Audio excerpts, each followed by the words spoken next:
Serpents, crocodiles, gros lézards, rien de bien méchant. Je veux dire qu'ils sont moins effrayants en Ah! Ok, je retire ce que j'ai dit. Le varan crocodile est le seul reptile, en plus du serpent, qui a la langue fourchue, sans compter les télémarketeurs. En fait, cette langue les aide à capter les odeurs. On les appelle aussi varans arboricoles. Donc si tu te crois plus en sécurité en grimpant dans un arbre alors que l'un d'eux te court après, tu seras surpris de le voir grimper bien plus vite que toi. Ils sont assez agressifs, mais heureusement, ils vivent très loin, quelque part dans les montagnes de Nouvelle-Guinée.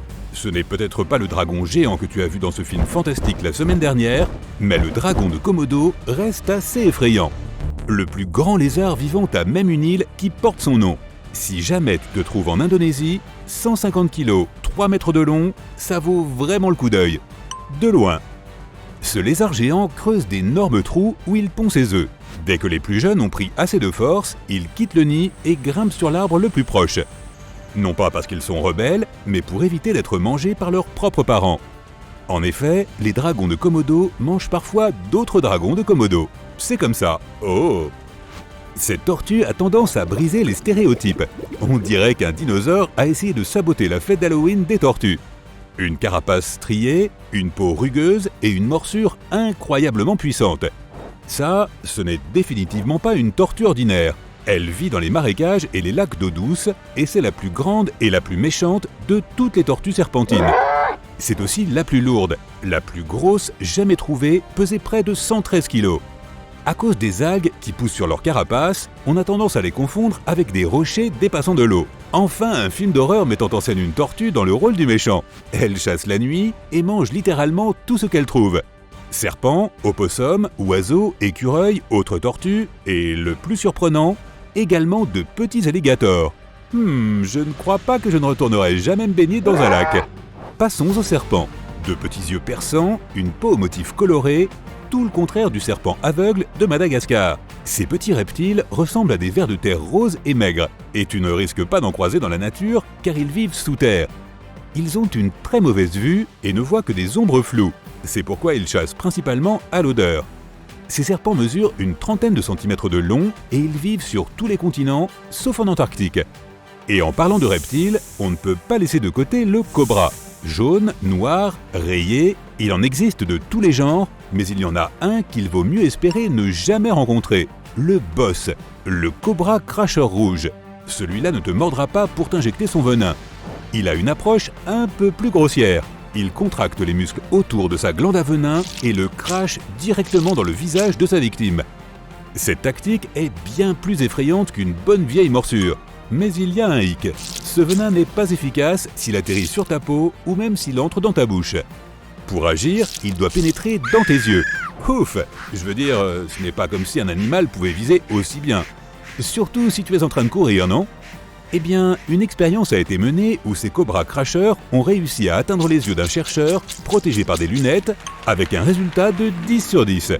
Et toujours à propos des serpents, non, à propos des tortues, en fait il y a une tortue à cou de serpent. Si tu en vois une se balader, tu pourrais penser que c'est un serpent qui a emprunté la maison d'un ami. Mais non, le cou de cette tortue fait presque la moitié de sa taille totale. Imagine si on avait tous des coups comme ça.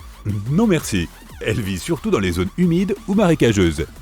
Certains les appellent les tortues qui puent. Et tu vas vite comprendre pourquoi si tu en taquines une qui a passé une mauvaise journée. Elles peuvent cracher un liquide nauséabond à plus d'1 mètre. Le crapaud cornu, aussi appelé crapaud Pac-Man par certains fans bizarres, ont un corps rond et flasque avec un ventre et une bouche assez gros.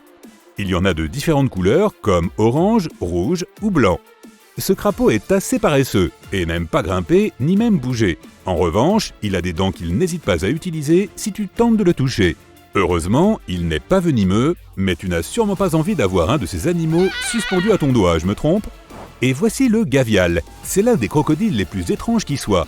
Regarde ce museau ridicule. Eh bien, il lui est très utile quand il essaie d'attraper du poisson. Contrairement aux crocodiles qui traquent leur proie et les attaquent, le gavial ressent des vibrations dans l'eau. Il balance ensuite un coup de tête d'un côté à l'autre et c'est sushi time. Leur mâchoire compte plus de 100 dents. Le gavial passe la plupart de son temps dans l'eau, mais il en sort parfois pour se reposer s'il fait assez beau. Il a juste besoin d'une rivière à l'eau douce et claire pour être heureux. Lézards, serpents, grenouilles, écartez-vous s'il vous plaît. Les tortues prennent lentement mais sûrement le dessus dans cette vidéo. Je te présente la tortue à nez de cochon. C'est encore une autre tortue d'eau douce, mais cette fois avec un long museau et 2 énormes narines. Cet étrange museau lui permet de respirer pendant que le reste de son corps reste sous l'eau. Ainsi, elle peut rester cachée. Elle est également à l'abri de tout danger sous-marin, car son ventre ressemble au reflet des arbres voisins. Cette tortue n'a pas changé de tactique de camouflage ou d'apparence depuis 140 millions d'années, c'est-à-dire bien avant que les dinosaures ne disparaissent. La couleuvre à nez de feuille a un corps très allongé et un curieux nez qui ressemble à une feuille courbée. Ce serpent Pinocchio vient de Madagascar et vit dans les arbres, où tu pourrais facilement les confondre avec une branche. Il se repose la journée et sort la nuit pour se nourrir de délicieux petits reptiles, de grenouilles et d'oiseaux. Imagine-toi sur une plage tropicale de sable blanc, la mer, les cocotiers, les palmiers et les iguanes. Oui, ces animaux sont partout sur le sable, dans les arbres, sur les murs. Ils vivent du Mexique au Brésil et aiment se prélasser au soleil. Mais ce n'est pas seulement un passe-temps. Ils ont besoin de la lumière du soleil pour sa vitamine D qui les aide à absorber les nutriments de leur nourriture. Mais détends-toi, les iguanes ne sont pas dangereux tant qu'ils ne se sentent pas menacés. Et s'ils le sont, eh bien, ils ne sont pas venimeux. Mais ils ont des dents pointues qui peuvent causer de sérieux désagréments. Oh, et tu vois ces petits lézards qui perdent leur queue quand on essaie de les attraper? Eh bien, c'est pareil avec les iguanes. Le lézard apode est souvent confondu avec un serpent. En fait, il a perdu ses pattes au cours de millions d'années d'évolution. Les serpents les ont aussi perdus, mais bien avant eux. Il existe néanmoins de réelles différences entre eux. Si tu t'approches d'un lézard apode, tu verras qu'il cligne des yeux. Les serpents, eux, n'ont pas de paupières. C'est une membrane transparente qui protège leurs yeux. Les serpents ont en fait une queue plus courte, alors que les lézards apodes, en fait, ils sont surtout faits d'une grande queue. Bon, eh bien te voilà prêt pour le quiz de lundi prochain sur les reptiles. Tu as remarqué que les tortues étaient très présentes dans cette vidéo, donc voyons-en une dernière, la tortue de la Mary River, qui a l'air juste géniale. Ce n'est pas tous les jours qu'on voit une tortue avec la coupe de Joker, mais elle a un petit secret. Ce ne sont pas ses vrais cheveux, mais ce sont des algues.